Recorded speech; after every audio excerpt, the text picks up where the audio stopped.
Morning shift began before sunrise because the city had not slept. The television mounted above the waiting room played silent footage of smoke drifting across an avenue 3 blocks away, captions rolling beneath images of overturned barricades and police lights reflecting off pharmacy windows. Inside the emergency department, the air smelled of disinfectant and stale coffee, the kind that had been reheated too many times through the night. The new nurse signed his name carefully on the assignment sheet, writing smaller than the other signatures as if trying not to occupy space he had not yet earned. No one greeted him beyond a quick nod from the charge nurse who was already negotiating bed availability over the phone. A resident glanced at his badge and asked how many weeks of orientation he had completed, then walked away before hearing the answer. He did not correct them. Instead, he walked the perimeter of the department under the quiet justification of learning where supplies were stored, but his attention rested less on drawers and more on lines of sight. The trauma bay had a mirrored blind spot near the IV warmers. He adjusted the cart 6 inches so the reflection opened. The crash cart sat angled toward the hallway, wheels unlocked. He turned it inward and set the brake. When a paramedic propped the ambulance bay door open for airflow, the nurse closed it gently and explained temperature control for medications. Though the morning was cool, the explanation was accepted. The habit was not noticed. At 7:40, the first patient arrived with a minor laceration caused by broken glass downtown. While the physician sutured, the nurse asked routine questions in an even tone, but his eyes kept measuring the corridor behind the patient's shoulder, tracking movement patterns rather than symptoms. The hospital's security officer walked past for his hourly round, vest unfastened, radio volume too low to hear over the monitors. The nurse offered him a disposable coffee lid to replace the open cup he carried, citing infection control. The officer thanked him and tightened his vest while setting the cup down, unaware the suggestion had also cleared his hands.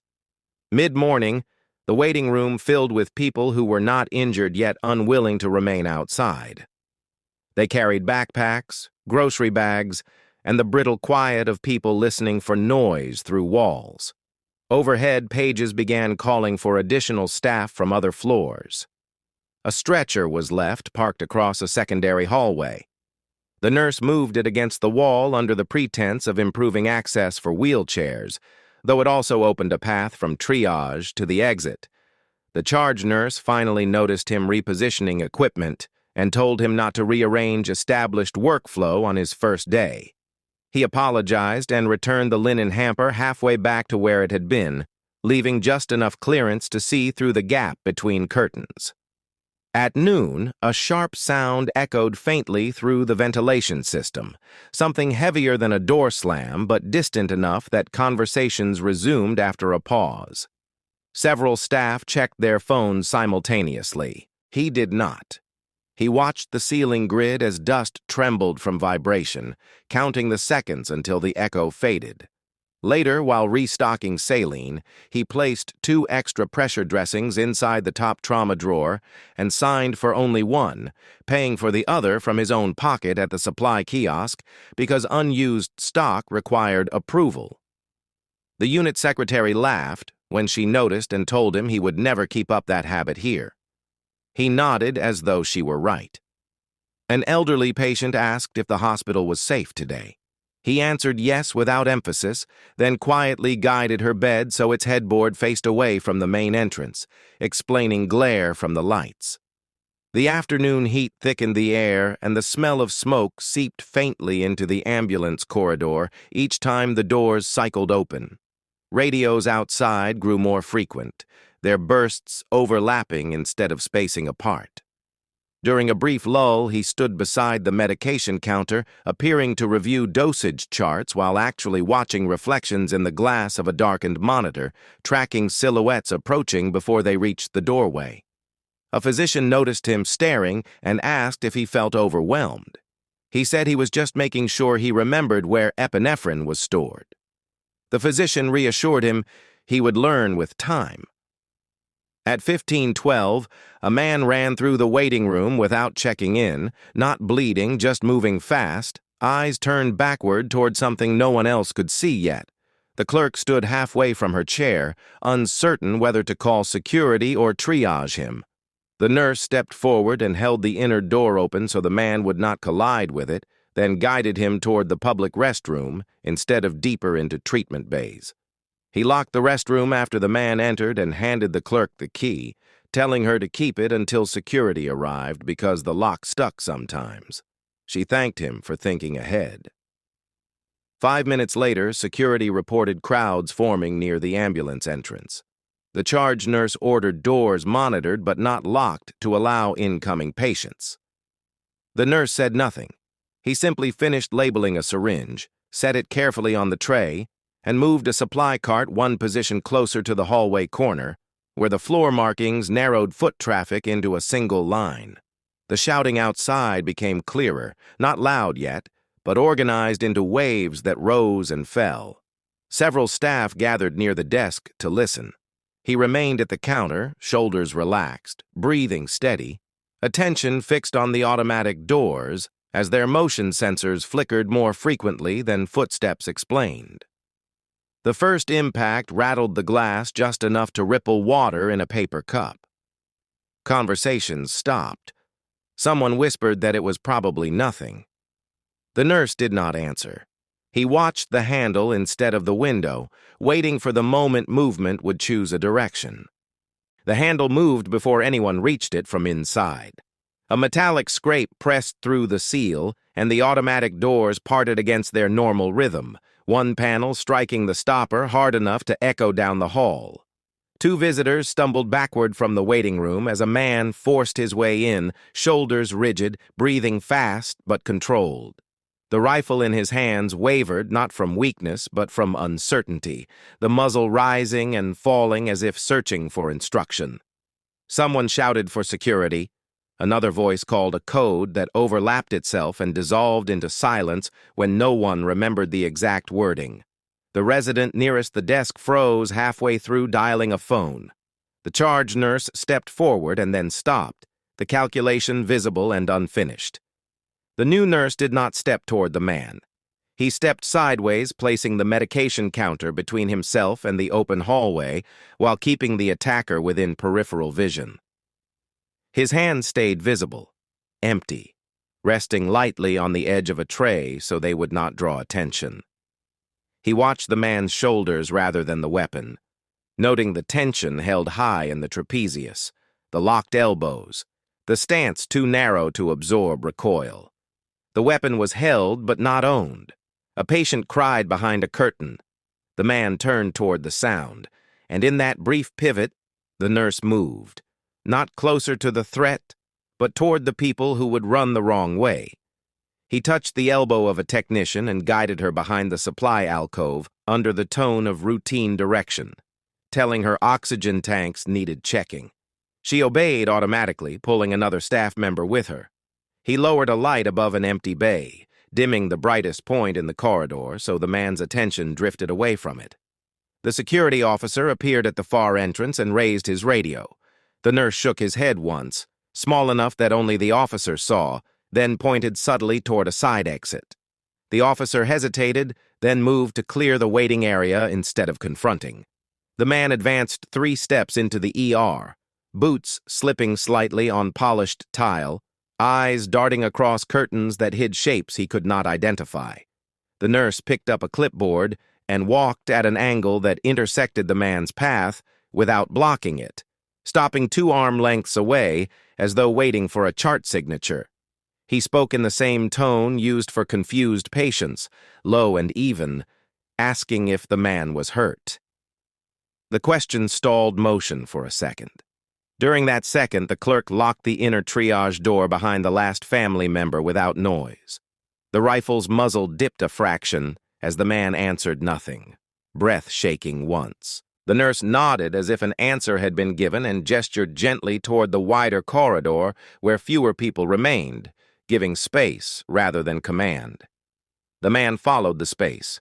Another crash sounded outside, closer, and the man flinched toward it, back now partially turned to the treatment bays. The nurse shifted a rolling stool with his foot so it no longer blocked a clear path behind him, then reached to silence a monitor whose alarm would have spiked the air. Each movement was small, explainable, invisible in isolation. Together they slowed the room. The man walked deeper, drawn by open floor and absence of bodies, his grip tightening whenever fabric moved in his peripheral vision. The nurse stayed just off his shoulder line, never approaching from behind, never leaving his view long enough to startle. A doctor whispered a question toward him. He did not look back, only extended 2 fingers downward, a quiet signal to stay low. The doctor crouched beside a bed, understanding without understanding why. The man stopped near the intersection where the corridor narrowed, chest rising faster now, the energy that brought him here beginning to outrun direction. The nurse saw the tremor start in the forearms and knew the moment was approaching when fear would choose a target simply to end itself. He angled his body so the man faced a blank wall instead of a cluster of curtains and spoke once more, steady, asking him to breathe. For an instant, the rifle lowered another inch and the room held its breath with it. The corridor ahead narrowed into a service junction where equipment was stored between patient surges, a place designed for efficiency rather than comfort. The nurse had passed it earlier and remembered the floor sloped almost imperceptibly toward a drain, just enough to change footing if weight shifted suddenly. He walked half a step ahead now, not leading, only occupying the line the man's eyes followed. A stretcher stood parked beside the wall, its rail raised on one side and lowered on the other from incomplete cleaning. The nurse adjusted the lowered rail as he passed, creating a barrier that shortened the open space to a single direction without appearing intentional. The man followed that direction because it asked nothing of him. Behind them, the charge nurse quietly closed a curtain that blocked the longest sight line back toward the waiting room, removing depth from the attacker's view. The nurse noticed the man's breathing grow louder than the monitor's, fast but shallow, the kind that feeds panic instead of oxygen. He slowed his own pace deliberately so the rhythm in front of the man changed first. When he spoke again, it was not to reason, but to occupy thought, asking a simple question about whether anyone else was hurt outside. The man's eyes shifted inward as if searching memory rather than targets, and his grip loosened enough for the barrel to drift downward toward the polished floor. The nurse moved his hand to a supply cart handle, pivoting it across the hall under the pretense of clearing a path for incoming patients, but the motion placed solid metal between the rifle's natural swing and the open treatment bays. The man stepped closer to the cart, attention narrowing to the obstacle instead of the people behind it. The nurse's left foot felt the slight decline toward the drain, and he positioned himself where the man would plant weight next. Another shout echoed from the ambulance entrance, sharper now, and the man's head snapped toward the sound, shoulders tightening high again. The muzzle began to rise with the reflex. In the same breath, the nurse let a tray slip from his own hand, so it clattered near his feet, a small controlled noise that drew the man's focus downward for half a second. That half second held enough space. The nurse stepped inside the rifle's arc before the arms could lock, his right hand guiding the barrel past his hip, while his left hand pressed firmly above the man's elbow, not striking, but folding the joint along its natural limit. His weight shifted onto the sloped tile and carried the man forward off balance. The motion was compact, practiced, and ended with the man on the floor facing away from the corridor, air forced from his lungs in a single stunned exhale. The rifle slid across the tile until it stopped against the cart's wheel. The nurse kept one knee controlling the shoulder while his free hand checked the man's wrist pulse out of habit as much as restraint, then eased pressure enough to allow breathing, but not movement. To anyone watching from the far end, it looked like gravity and timing rather than force. No shout followed, no command, only the nurse's steady voice telling nearby staff to bring restraints and to call a physician because the patient might have injured his ribs in the fall. For a moment after the fall, no one moved, as if the department needed confirmation that sound had truly stopped. Then training returned in fragments. The charge nurse approached first, keeping distance from the rifle until a security officer kicked it farther down the corridor and secured it behind his leg. The new nurse remained kneeling, one hand steady on the man's shoulder, the other checking along the collarbone and rib line with clinical precision. The man tried to twist once and stopped when the pressure increased just enough to remind him the movement belonged to someone else now. The nurse spoke to him the same way he had spoken before, even tone, telling him to breathe slowly because the sudden impact could make the chest seize. A physician hurried in with restraints, hesitated when she recognized the attacker, then followed the nurse's quiet instruction on where to place them so circulation would not be compromised. Only after the wrists were secured did the nurse shift his weight back and allow others closer. He listened to the lungs with a stethoscope retrieved from the wall, counting respirations instead of looking at faces gathering behind him. Someone asked who had taken him down. The nurse answered by requesting oxygen at 2 liters and a portable monitor. The question dissolved into task lists. Police arrived within minutes, voices louder than necessary until they saw the scene already contained. An officer began questioning witnesses while another approached the nurse, noting his position during the incident. The nurse described only where he had been standing and that the man had fallen during a struggle for balance, emphasizing the slippery floor near the drain. He pointed out the tile incline as if it were the decisive factor. The officer studied him for a second longer than politeness required, then wrote it down. A paramedic from an incoming unit recognized the control hold but said nothing, only watched the nurse adjust the attacker's head to maintain airway alignment. When the stretcher was brought, the nurse insisted on padding beneath the ribs and walked alongside as they transferred, guiding hands so no one lifted unevenly. The attacker groaned once, more confused than combative now, and the nurse told him he was in a hospital and would be treated. There was no judgment in it, only procedure. After police escorted the stretcher away, the department noise returned in cautious layers, monitors, telephones, distant voices. But people kept glancing toward him as if waiting for explanation. The charge nurse asked quietly how long he had worked emergency care. He answered that he had transferred recently and was still learning their protocols. She accepted it because the shift needed acceptance more than detail. Later, in a small office, administration requested a written statement. He kept it brief, describing positioning, the fall, and immediate care, leaving out angles and timing that had made the moment possible. The supervisor warned that review boards might question whether he used excessive force. He nodded and said he understood. The possibility of suspension did not change his expression. When he returned to the floor, he resumed stocking saline bags where he had left off earlier, replacing the one he had paid for with another from his locker without comment. Staff thanked him in passing, unsure for what exactly, and he deflected each one by asking about their patients. By evening, the department functioned normally again, except for the absence of a certain kind of noise. The nurse signed his charts last and corrected a dosage calculation a resident had misread, explaining it softly so the correction felt instructional rather than corrective. The resident asked where he had trained. He replied that places were similar after enough time. No one pressed further. The cost settled quietly instead.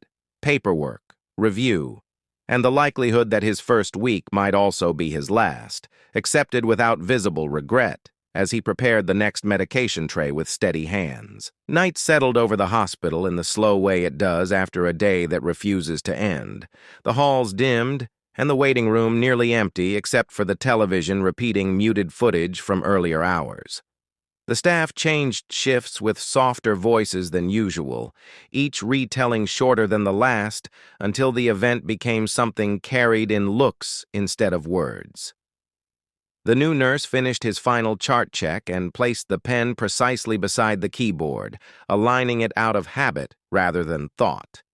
He removed his badge to wipe disinfectant from its edge where adhesive from old labels had gathered, then clipped it back on as if the routine mattered more than the day itself. Near midnight, a man in plain clothes arrived through the administrative entrance, not signing the visitor log long enough for anyone to read the name. Security spoke to him with uncertain politeness and directed him toward a small consultation room. The charge nurse hesitated before asking the new nurse if he could step away for a moment. He nodded once and followed without asking why. Inside the room, the man closed the door quietly and stood without offering a handshake, his posture formal in a way that did not belong to the hospital. He addressed the nurse by a surname no one here had used and spoke in a measured tone that carried familiarity rather than introduction. Their conversation was brief, composed of sentences that sounded ordinary but carried weight in their precision. There was no praise, only confirmation that the situation had been contained and that reports elsewhere matched what had been written here. The nurse answered in the same restrained cadence, clarifying minor details of timing and acknowledging administrative review. The man accepted this with a small nod, then slid a thin envelope across the table that the nurse did not open. After a moment, the man added that the assignment was concluded and transport would not be necessary. The nurse had already arranged his own departure. They stood at the same time, and the man's expression shifted into something almost respectful before returning to neutrality. When the nurse returned to the floor, the charge nurse asked if everything was all right. He replied that there had been a documentation question and that it was resolved. She seemed ready to ask more, but chose not to. Near the end of shift, he transferred 2 of his patients to incoming staff, giving concise reports that focused on care rather than incident. He cleaned the medication counter he had used all day and returned a stethoscope to a drawer instead of his bag. In the locker room, he changed into plain clothes and left the spare pressure dressings in his pocket on the bench for whoever might need them next. By morning, his name was removed from the assignment board, listed as a departmental transfer with no destination noted. The resident he had corrected earlier looked for him to ask another question about dosages, but found only the adjusted crash cart position still slightly different from before. Outside, traffic resumed its ordinary rhythm and the smoke had cleared from the sky.